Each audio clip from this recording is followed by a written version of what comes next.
अस्सलाम वालेकुम, कैसे हैं आप सब। तो आज हम बात करने जा रहे हैं एक्सरसाइज 1D के क्वेश्चन नंबर 5 की। मेरे पास ये बुक 2 है जिसको हम D2 भी बोलते हैं और उसका चैप्टर नंबर 1 चल रहा है जिसका नाम है डायरेक्ट एंड इनवर्स प्रोपोर्शंस। इस चैप्टर से रिलेटेड बहुत सारा कंटेंट, बहुत सारा सोल्यूशन मैंने अपने चैनल पर अपलोड किया हुआ है। मैंने इस चैप्टर के नेम से एक सेपरेट प्लेलिस्ट बनाई हुई है, उसका लिंक मैंने डिस्क्रिप्शन में दे दिया है। अगर आप इस चैप्टर से रिलेटेड बाकी सोल्यूशन में इंटरेस्टेड हैं तो वो लिंक डिस्क्रिप्शन में से देख सकते हैं। इसके अलावा भी D2 से रिलेटेड मैंने काफ़ी सारा कंटेंट कवर किया हुआ है जो कि आपको मेरे चैनल की प्लेलिस्ट सेक्शन में मिल जाएगा। तो आप मेरा चैनल विजिट कर सकते हैं और वहां पे आपको D2 से रिलेटेड और भी सॉल्यूशंस नजर आ जाएंगे। तो आइए स्टार्ट कर लेते हैं क्वेश्चन नंबर 5 को। क्वेश्चन नंबर 5 की स्टेटमेंट आपको सामने स्क्रीन पे नजर आ रही है। मैंने इसको सेपरेटली नीचे लिख भी लिया है। अभी हम जस्ट इसको यहाँ से पढ़ लेंगे, समझ लेंगे और फिर सॉल्व करेंगे। तो लिखा हुआ है if q square is inversely proportional to p+3। यहाँ पे दो बेसिकली पैरामीटर्स कह लें, आप इनको वेरिएबल्स कह लें। इन दो चीज़ों की बात की जा रही है, एक है क्यू स्क्वायर और एक है p+3। और कहा गया है कि ये इनवर्सली प्रोपोर्शनल है। इन्वर्सली प्रोपोर्शनल क्या चीज़ होती है कि अगर आपके पास कोई दो क्वांटिटीज़ हों और आप किसी एक क्वांटिटी को इंक्रीज करें या किसी एक क्वांटिटी का इंक्रीज दूसरी क्वांटिटी में डिक्रीज ले आए, यानी उसको कम कर दे, या आप इसको इस तरह भी कह सकते हैं वो ऑपोजिट बिहेवियर शो करवाएं कि अगर एक चीज़ का इंक्रीज हो तो दूसरी चीज़ डिक्रीज कर जाए, या दूसरी चीज़ का इंक्रीज हो तो पहली वाली क्वांटिटी डिक्रीज कर जाए, ऑपोजिट बिहेवियर हो। तो ऐसे ही हम क्वांटिटीज़ को आपस में कहते हैं कि ये एक दूसरे के इनवर्सली प्रोपोर्शनल है। तो इसी तरीके से यहाँ पे कहा गया है कि क्यू स्क्वायर जो है वो इनवर्सली प्रोपोर्शनल है p+3 के। आगे कहा गया है and q is equal to 5 when p is equal to 2। और उन्होंने कहा है कि जब p की वैल्यू 2 रखी जाएगी तो q की वैल्यू 5 आएगी। जब भी इन तरह के क्वेश्चंस में जो पैरामीटर्स इन्वॉल्व होते हैं, जिस तरह यहाँ पे एक q है और एक p है, उनकी वैल्यूज बताई जाती हैं, तो इसका मतलब है ये आपको कांस्टेंट और प्रोपोर्शनैलिटी के लिए वैल्यू बताइए, क्योंकि इन क्वेश्चंस के अंदर हम सबसे पहले वैल्यू ऑफ k निकालते हैं, कांस्टेंट और प्रोपोर्शनैलिटी निकालते हैं, वो मैं आगे एक्सप्लेन करूंगा। तो उसके लिए हमें बताया गया है कि q की वैल्यू 5 है और p की वैल्यू 2 है। आगे क्वेश्चन के जो एंडिंग पार्ट है वो है find the values of q when p is equal to 17। तो हमने q की वैल्यू फाइंड आउट करके दिखानी है जब p की वैल्यू कितनी हो, 17 हो, यानी p की वैल्यू 17 रख के q की वैल्यू फाइंड आउट करके दिखानी है। तो उम्मीद है आपको क्वेश्चन समझ आ गया होगा। अब चलते हैं इसके सोल्यूशन की तरफ। तो मैंने यहाँ पर क्वेश्चन को दोबारा से लिख लिया है। अब हमने क्या करना है, अब हमने जस्ट इन पैरामीटर्स की एक इक्वेशन बनानी है जो कि प्रोपोर्शनल इक्वेशन कहलाती है। तो और उसके बाद उसको सॉल्व करना शुरू कर देना। तो देखिए लिखा हुआ है if q square is inversely proportional to p+3। तो हम यहाँ पे लिखेंगे q square is inversely proportional to, ये प्रोपोर्शनल का सिंबल होता है और क्योंकि इनवर्सली है तो जब भी किसी चीज़ को इनवर्सली प्रोपोर्शनल यहाँ पे शो करना हो तो उसको हम 1 ओवर की फॉर्म में लिखते हैं, यानी हम लिखेंगे 1 ओवर दैट पैरामीटर और that quantity that is inversely proportional to q square. तो वो क्या थी, वो थी p+3। तो हम लिखेंगे q square is inversely proportional to p+3। तो इस तरह हम उसको लिखेंगे। जब आप ये इक्वेशन बना लेंगे, नेक्स्ट स्टेप आपको ये होना चाहिए कि आपने ये प्रोपोर्शनैलिटी सिंबल को खत्म करना है। तो जब भी हम प्रोपोर्शनैलिटी सिंबल को खत्म करते हैं उसकी जगह पे एक इक्वल टू का साइन लगाते हैं और इसको मैनेज करने के लिए, इस इक्वेशन को एक तरह का कह लें बैलेंस करने के लिए कांस्टेंट प्रोपोर्शनैलिटी k को यूज करते हैं, जो कि k यहाँ पे लिखा जाएगा लेकिन वो 1 से मल्टीप्लाई होने के बाद k ही हो जाता है, तो इसलिए मैं इसको ऊपर ही लिख रहा हूँ। तो ये इक्वेशन बन जाएगी k ओवर p+3। तो ये वो हमारी वो वाली इक्वेशन होगी जिसको हमने बार बार यूज़ करना है और अपने जो बाकी चीज़ें जो कि फाइंड आउट करने के लिए दी गई हैं उनको सॉल्व करके दिखाना है। तो ये हमारी इक्वेशन सेट हो गई। तो अब चलते हैं k की वैल्यू पे। सबसे पहला टास्क है कि k की वैल्यू निकालनी है।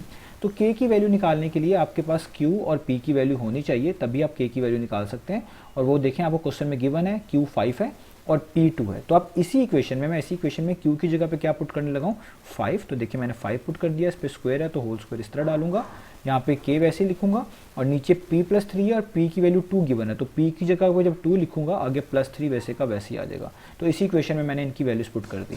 अब सॉल्व कर लेते हैं। 5 का स्क्वायर का मतलब है 5 5 टाइम्स, जो कि होता है 25, और नीचे 2 + 3 का मतलब है 5, तो यहाँ पे आ जाएगा 5।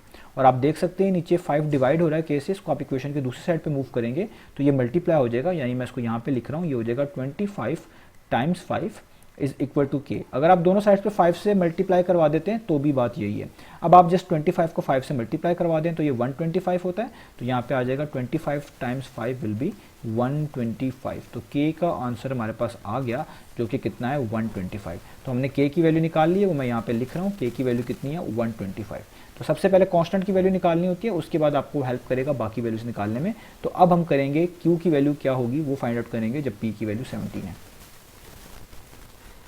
तो क्योंकि k की वैल्यू यहाँ पर हमारे पास मौजूद है तो अब हम चीज़ निकाल लेते हैं अपनी वैल्यू ऑफ q के बारे में। तो q की वैल्यू निकालनी है तो अब आप इसी इक्वेशन में q को वैसे ही लिखें और उस पर जो स्क्वायर है वो वैसे का वैसे ही आएगा। k की वैल्यू क्योंकि आपको गिवन है वो 125 है, तो आप इसकी जगह पे k की जगह पे 125 लिख लें, डिवाइड का साइन डालें, और p की वैल्यू भी उन्होंने खुद से बताई हुई है 17, तो आप p की जगह पे लिखें 17 और आगे +3 कर लें, जो कि वैसे ही था। अब इसको थोड़ा सॉल्व करेंगे, हम q की वैल्यू निकालनी है हमने, तो 125 आपके पास वैसे का वैसे ही आ जाएगा, और 17 + 3 अगर आप करें तो वो क्या होता है, वो होता है 20, तो यहाँ पे लिख देंगे 20। अब देखिए, अब आपने इनकी कैंसिलेशन करनी है, आपने इनकी कटिंग करनी है, तो ये जो दोनों नंबर्स लिखे हुए हैं ऊपर नीचे, ये दोनों के दोनों 5 पर डिवाइड होते हैं। 5 4 टाइम्स कितना होता है, वो होता है 20, तो मैं नीचे लिख सकता हूँ 4, और अगर आप 125 को 5 पे डिवाइड करें या 5 का टेबल पढ़ें तो 525 टाइम्स कितना होता है, वो होता है 125। इसका मतलब हमारे पास जो अभी तक फाइनल आंसर आएगा यहाँ पर, वो मैं यहाँ पे लिखूंगा, वो इक्वल होगा q² इक्वल्स 25 डिवाइडेड बाय 4। अब मैंने आपको बताया हुआ है जब भी किसी चीज़ पे स्क्वायर हो और आपको वो स्क्वायर को हटाना हो तो हम दोनों साइड्स पे स्क्वायर रूट अप्लाई करते हैं। तो हमें क्योंकि q की वैल्यू चाहिए, q² की वैल्यू नहीं चाहिए, तो स्क्वायर को यहाँ पे ख़त्म करना पड़ेगा। तो उसके लिए हमें क्या करना है, हमने स्क्वायर रूट अप्लाई करना है। तो हम यहाँ पे लिखेंगे taking square root on both sides. तो हम दोनों साइड्स के ऊपर क्या अप्लाई कर देते हैं, अब स्क्वायर रूट अप्लाई कर देते हैं। तो मैं यहाँ पे लिख देता हूँ, हम यहाँ पे भी स्क्वायर रूट अप्लाई कर देते हैं इस तरीके से, और इधर भी इन दोनों वैल्यूज़ पे स्क्वायर रूट अप्लाई कर दें अलग अलग। आप एक ही स्क्वायर रूट अप्लाई कर सकते हैं दोनों वैल्यूज़ के ऊपर, और उसका मीनिंग यही होता है कि वो इस पे अलग अप्लाई होगा और नीचे वाले पे अलग अप्लाई होगा, इसलिए मैंने पहले से उन पे अलग अलग लिख दिया है। अब मैं बाकी प्रोसेस यहाँ पे कर देता हूँ। तो आप देखें स्क्वायर और स्क्वायर रूट हमेशा कैंसिल हो जाता है, तो यहाँ पे जस्ट बचेगा q। स्क्वायर रूट का मतलब होता है कि जो नंबर स्क्वायर रूट के नीचे लिखा हुआ है, आप एक ऐसा नंबर ढूंढें जिसको 2 टाइम्स मल्टीप्लाई किया जाए तो वो 25 बने। क्योंकि 5 का स्क्वायर 25 होता है, तो स्क्वायर रूट हमेशा इसका मतलब 25 का क्या होगा, 5। तो स्क्वायर रूट हमें ऐसा नंबर ही बता रहा होता है कि जिसको 2 टाइम्स मल्टीप्लाई करने से 25 मिल रहा हो और वो सेम हो, यानी 5 टाइम्स 5 करें तो 25 होता है। तो स्क्वायर रूट ऑफ 25 कितना आएगा, वो आएगा 5। और ऐसा नंबर ढूंढे जिसको इसी तरीके से सेम नंबर वापस में मल्टीप्लाई हो 2 दफ़ा, तो वो आपके पास 4 बना के दे, तो वो है 2, क्योंकि 2 टाइम्स 4 होता है, तो स्क्वायर रूट ऑफ 4 कितना होगा, वो होगा 2। तो हमारे पास इसका आंसर आ गया 5/2। तो याद रखें जब भी आप स्क्वायर रूट्स को सॉल्व करते हैं, जिस तरह हमने स्क्वायर रूट ऑफ 25 को 5 लिखा है, स्क्वायर रूट ऑफ 4 को 2 लिखा है, तो आप यहाँ पे पॉजिटिव और नेगेटिव का साइन लगाते हैं। यानी स्क्वायर रूट की 2 पॉसिबल वैल्यूज हो सकती हैं, एक होती है पॉजिटिव और एक होती है नेगेटिव। वैसे इन जनरली जो कैलकुलेटर में वैल्यू यूज हो रही होती है वो प्रिंसिपल वैल्यू होती है, वो पॉजिटिव ही शो करवाता है, लेकिन जब आप मैनुअली इस तरीके से कर रहे होंगे तो आपने दोनों वैल्यू लिखनी है।